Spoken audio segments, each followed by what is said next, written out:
The interesting thing about the submarine is not how it stays in the water. The interesting thing is that it is like a completely packed box, and oxygen is also used in it. Engines are also used to generate electricity. There are many other machines. We can't leave the exhaust that comes out of them in the water, because if left in the water, bubbles will be created in the water, and the enemy will find out that there is a submarine here, and he will blow it up. Now think that if a diesel engine is running in a submarine, how much pollution it creates. How do you manage it?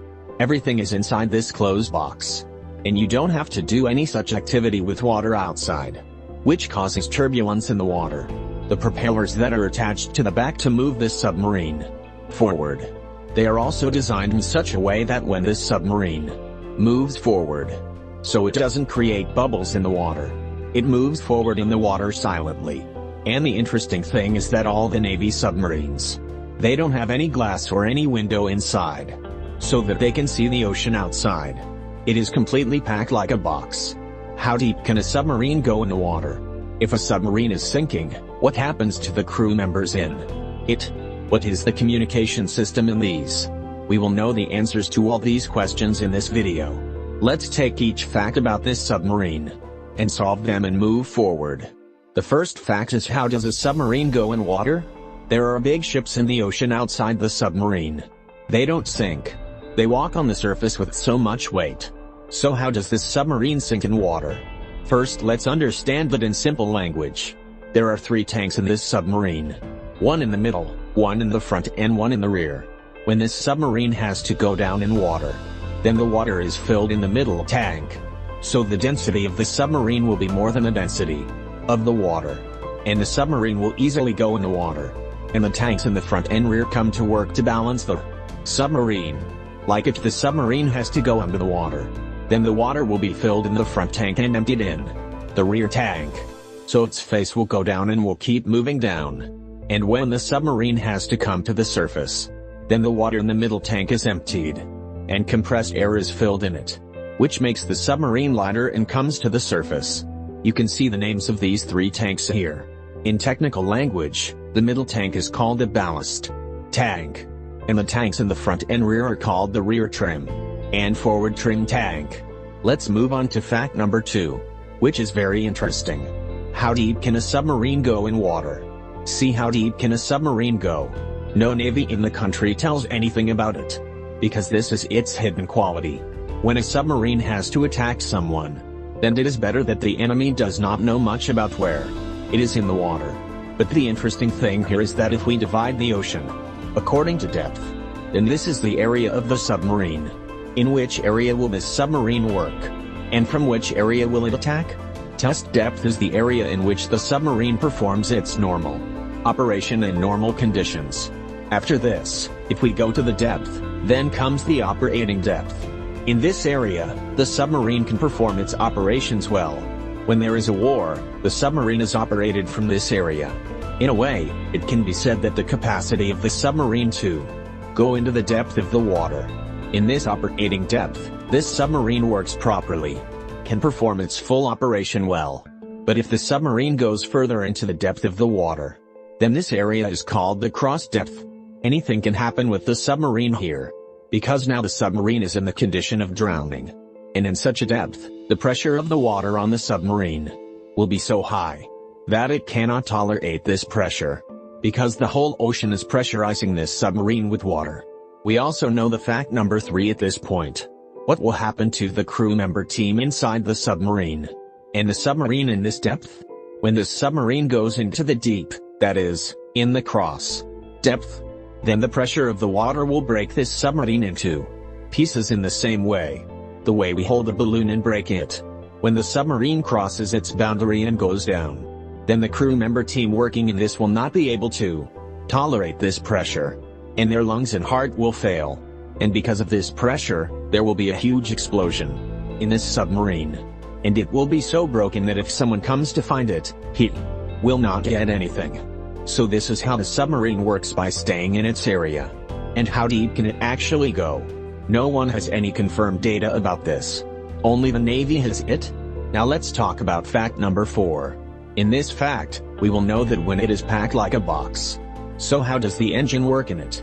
Look, there are two types of submarines in today's time. One submarine is the one in which the diesel engine is used. And one submarine is also used in nuclear power submarines today. When the diesel engine is started in a diesel engine submarine, it creates a lot of pollution. And if this engine runs in a closed container, then the crew members who work in it will die of suffocation. So there is a very large battery pack with the diesel engine in it. So this diesel engine is used to charge this battery. When this battery has to be charged, the submarine comes to the surface of the ocean and starts its engine and charges this battery. When it is charged, it closes the engine and goes back to its depth. The diesel engine submarine has to come to the surface once after 48 hours to recharge the battery. And the propeller attached to this submarine by a motor from this battery rotates to move it forward. And the source of electricity in this is also from this battery. In addition to this, the nuclear power submarine does not have a battery system. The engine generates electricity at any time and runs the submarine. Electricity is generated here through a steam turbine from nuclear power. Because of this submarine can stay in water for 90 days. But its cost is also very high.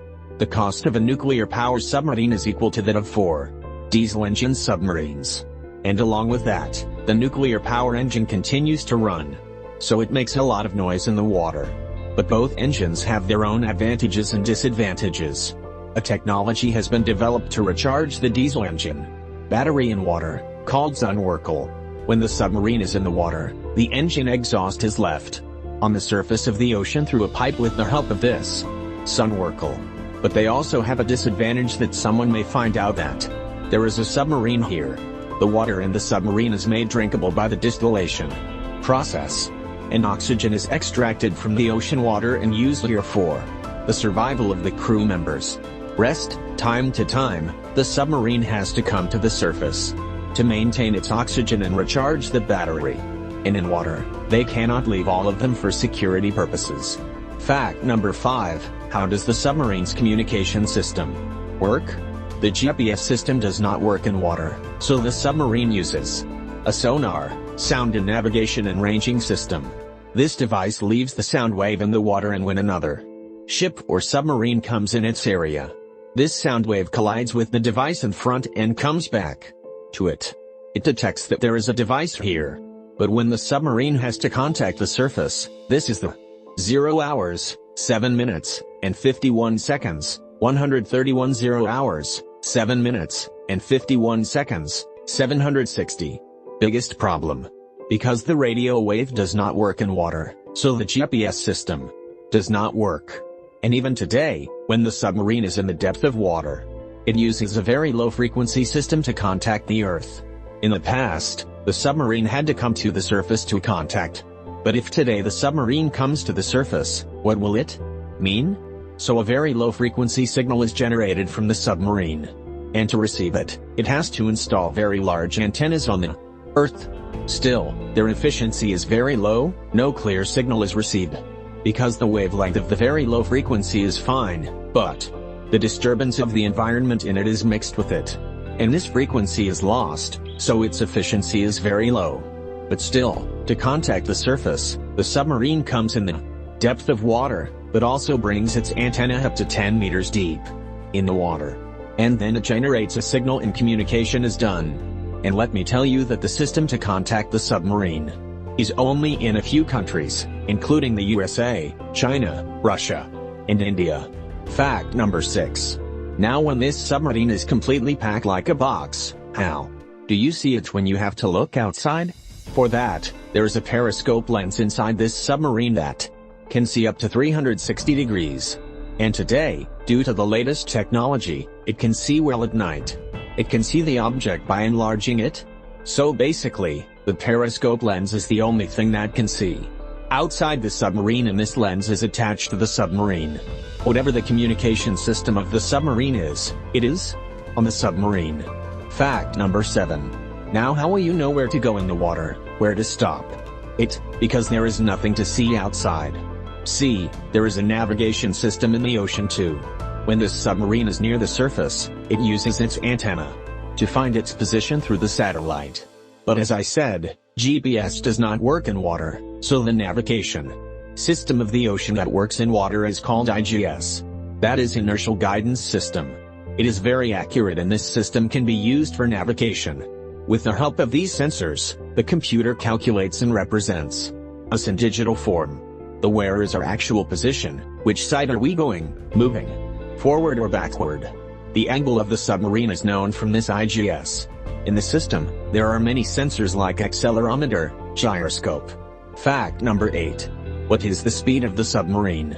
The speed of the submarine is not very high. The high speed is 37 kilometers per hour. And that too of the advanced technology submarines. The speed varies from 23 kilometers per hour to 37 kilometers per hour. Now I will tell you some interesting facts about this submarine. You know that there are many waves in the ocean. But these waves can't do anything to this submarine. When there are too many high waves in the ocean, then it can only move this submarine by 5 or 10 degrees. More than 5 to 10 degrees, the waves of the ocean do not affect this submarine.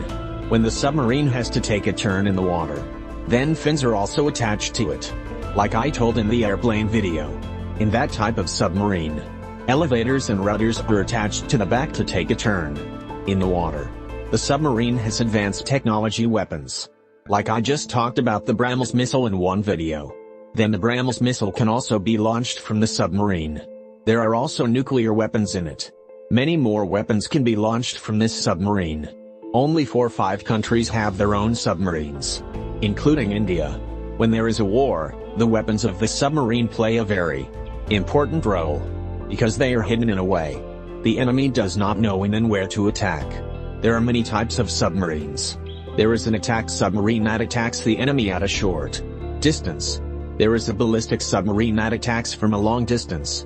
In these submarines, the entire system of intelligence surveillance is installed. It is controlled from inside the submarine. I think I have covered a lot about the submarine in one video. I hope you liked the video. Please subscribe to Zane Discovery English channel. See you soon.